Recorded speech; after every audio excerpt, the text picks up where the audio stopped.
Hi friends. Today we'll be having a discussion on Netflix case study, and I have a few of my friends who have come in here to join in.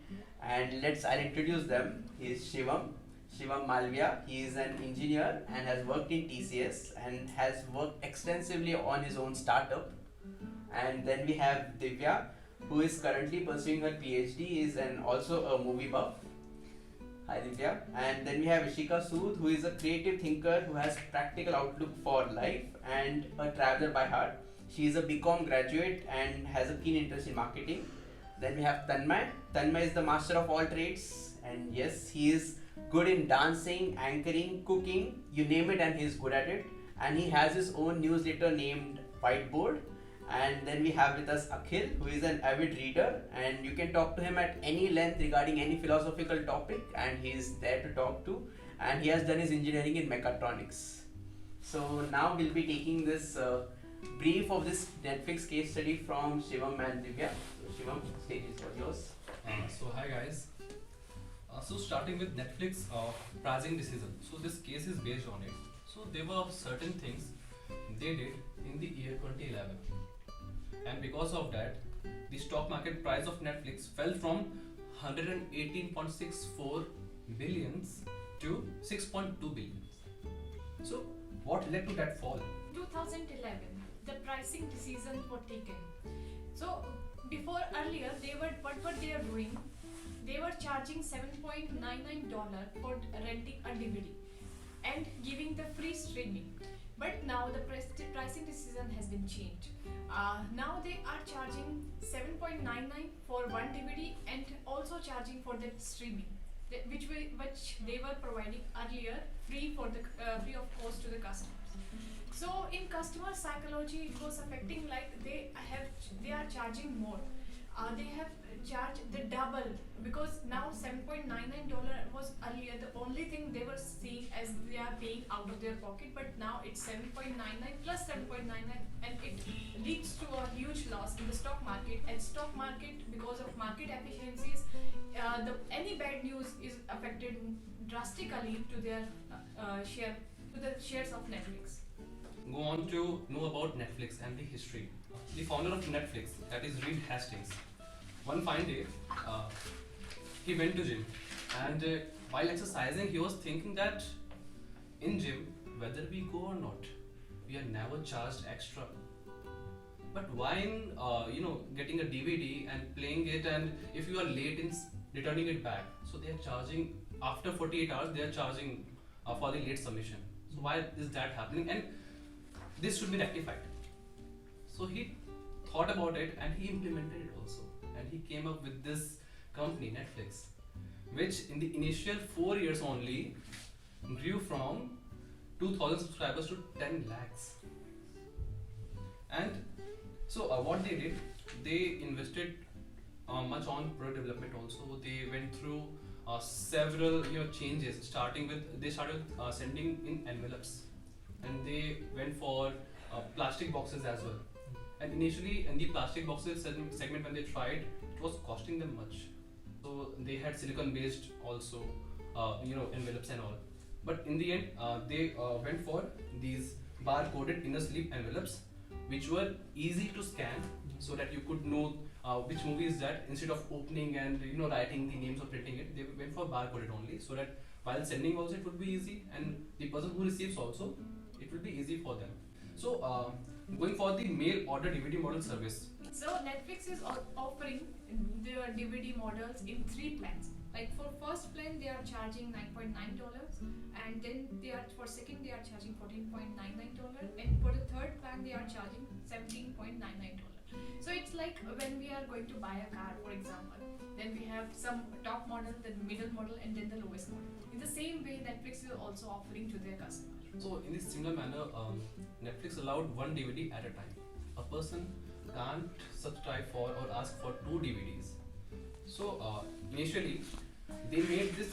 What happens if you go for one movie, you ask one DVD, but there is some delay because of the when you courier something. So in order to they came with this model that in order to reduce the delay, they started having outlets nearby the hot locations. Distribution center. Right. And what they did, if you asked for a DVD, they made this plan that on Monday, if you ask for one DVD, the next day when you come after office at night, you will have that at your home in your delivery box. If you are active one and you want to watch another movie in the same week, you can post the DVD again the next day in the morning, and they will receive it 24 hours back. So they planned this model this way that in 3 days a person will receive the DVD, will watch and send it back. So similarly, in the other 3 days he can do the same. So the best thing, the best outcome that you can have is you can watch 2 DVDs in a week. You can watch 2 movies in a week. That was the model, and the range is from 9.99 to 17.99 based on the subscription they take for. So just in addition to that, the 7.99 model, I mean the 9.99 model had one movie, 14.99 had 2 movies you could borrow at the same time, and 17.99 had 3 movies you could borrow at the same time. Right. And then you could cycle through it like you mentioned. We can see the pricing strategy here. I mean, if we order 2 movies, we are not giving them $20. Instead, we are giving them, I guess, 15 as Akhil said, $15.99, not 20. It's not the double the price. It's less than double the price. And same is applied for the 3 movies. So for Netflix, who are the most popular customers? So basically, the people who watch the least are the best customers they can have, Yes. because they want to acquire that, and the cost they incur on purchasing DVDs, and the person will have the subscription. There is no charge on per DVD basis. It's on subscription model basis. So if a person takes subscription of 17.99, but he watches only 1 or 2 DVDs in the entire month or in 2 weeks, let's suppose, then he could have gone for 4 to 5, but he did not. So those 2 to 3 remaining movies they can send to someone else who asks for it, because they also have limited stock of DVDs. So the people who watch the least but go for higher subscription model are the best for Netflix. And what they do, the people who watch frequently these movies, they ask for DVDs frequently and watch them. So what they do, Netflix incur highest cost on the latest movie. The movies which come latest, they have to give extra charges to acquire these DVDs from the producer or the distributor directly. Since they are in high demand in the market, that's why. Exactly.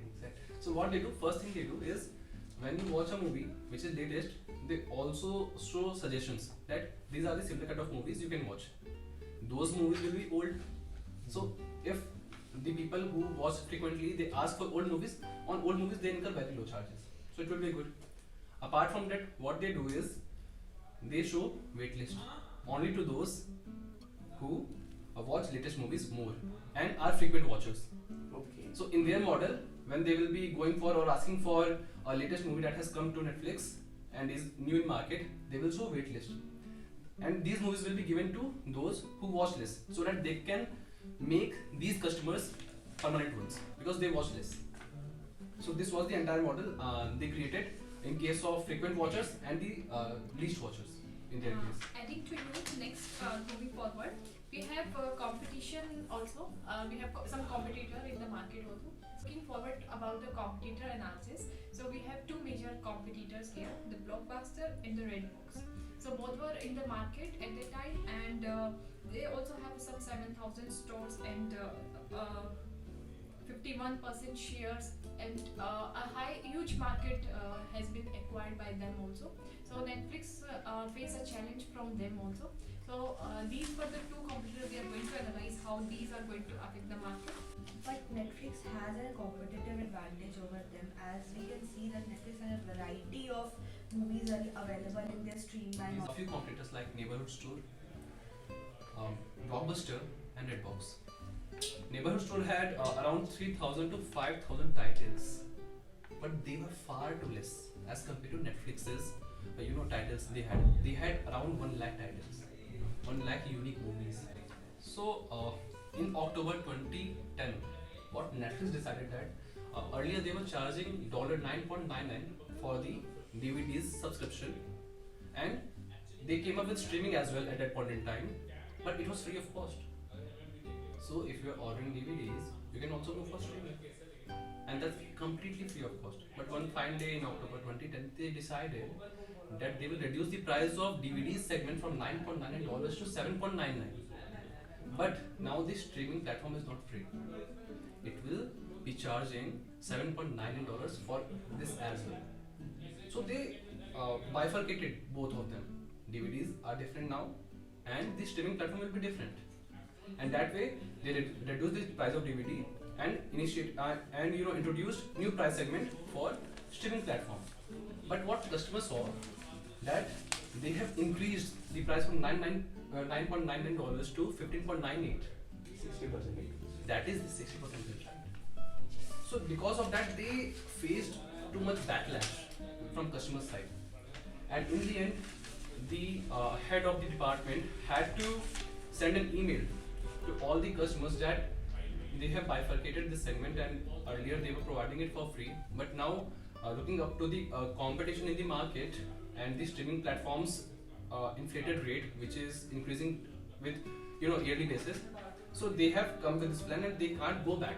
But what they can do, the customers were asking for gaming DVDs for Xbox and PS3, so they will introduce that also in DVD segment, and they will start a new venture with this name Quickster. And Netflix will be only for streaming platform. But again, that saw again backlashes and all. Customers' feedback was negative, and they had to drop this plan of introducing Quickster. But still, the CEO or the chairperson, Mr. Hastings, was rigid that okay, the market is falling, our stock market price is falling. Still, we will go for this only, 7.99 for DVDs and 7.99 for streaming platform as well. He was reluctant on that point. So the analyst came up with 3 solutions that Hastings can go for. First one is stick with the plan and wait for the market response, that if it's going well in the coming time or not. The second one is make a single offer but lower the bundle price, like combine them both, and instead of charging $15.98, charge around $10.99 to $13.99. Because of this, customers' perspective might change and they might start having the subscription, and the market price may again increase. The third thing they can do is they can abandon the unlimited for streaming. Means earlier they were charging $9.99 for DVDs plus streaming was free. But what now they can do is they will provide streaming for free only for 2 movies. After the second movie, they will have to pay per movie charges. So these are the 3 things that the analyst, 3 options that the analyst came forward to in front of Hastings. Now we have to decide and analyze these things, that of these 3 options, which one seems the perfect.